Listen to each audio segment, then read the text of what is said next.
Good morning to all of you. Class 7th, subject Social Science, Chapter 8, Devotional Part of the Divine. Dear students, आज हम chapter 8 पढ़ेंगे devotional part of the divine. तो आप page number 104 निकालेंगे।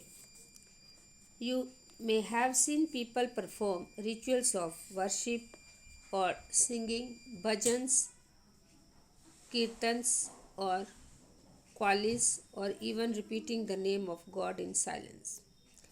And notice that some of them are moved to tears. Such intense devotion of love of God is the legacy of various kinds of bhakti and Sufi movement that have evolved since the 8th century.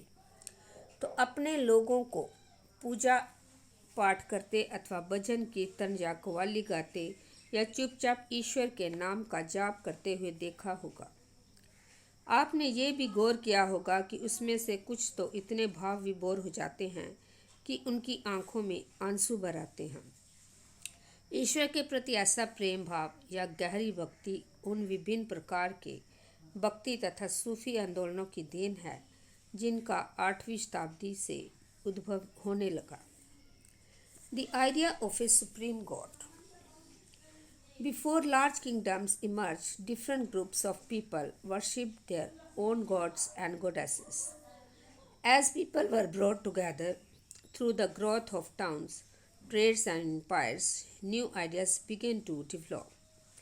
The idea that all living things pass through countless cycles of birth and rebirth, performing good deeds and bad, came to be widely accepted.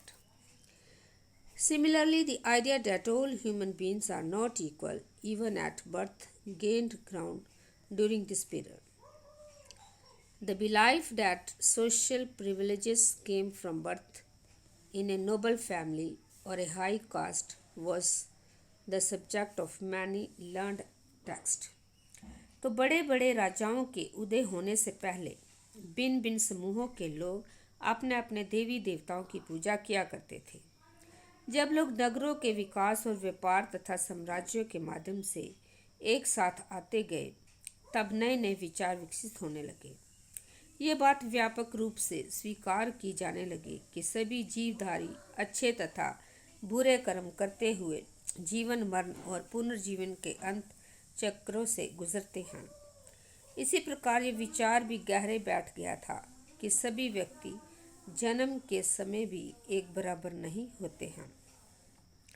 ये मान्यता कि सामाजिक विशेषाधिकार किसी उच्च परिवार अथवा ऊंची जाति में पैदा होने के कारण मिलते हैं, कई पांडित्यपूर्ण ग्रंथों का विषय था। Many people were uneasy with such ideas and turned to the teaching of the Buddha or the Jains, according to which it was possible to overcome social differences and break the cycle of rebirth through personal efforts. Others felt attracted to the idea of a supreme God who could deliver humans from such bondage if approached with devotion. This idea, advocated in the Bhagavad Gita, grew in popularity in the early century of the Common Era. तो अनेक लोग ऐसे विचार के कारण बेचैन थे, इसलिए वह बुद्ध तथा जैनों के उपदेशों की ओर उन्मुख हुए, जिनके अनुसार व्यक्तिगत प्रयासों से सामाजिक अंतरों को दूर किया जा सकता है और पुनर्जन्म के चक्र से छुटकारा पाया जा सकता है। कुछ अन्य लोग परमेश्वर संबंधी इस विचार से आकर्षित हुए कि यदि मनुष्य भक्ति भाव से परमेश्वर की शरण में जाए तो परमेश्वर व्यक्ति को इस बंधन से मुक्त कर सकता है। श्री भगवद गीता में व्यक्त ये विचार सामान्य सन की प्रारंभिक शताब्दियों में लोकप्रिय हो गया था। Shiva, Vishnu and Durga is supreme deities came to be worshipped through elaborate rituals. At the same time, gods and goddesses worshipped in different areas came to be identified with Shiva, Vishnu, or Durga. In the process, local myths and legends became a part of the Puranic stories, and methods of worship recommended in the Puranas were introduced into the local cults. Eventually, the Puranas also laid down that it was possible for devotees to receive the grace of God regardless of their caste status. The idea of bhakti became so popular that even Buddhists and Jainism adopted their beliefs. तो लोकप्रिय हो गया था।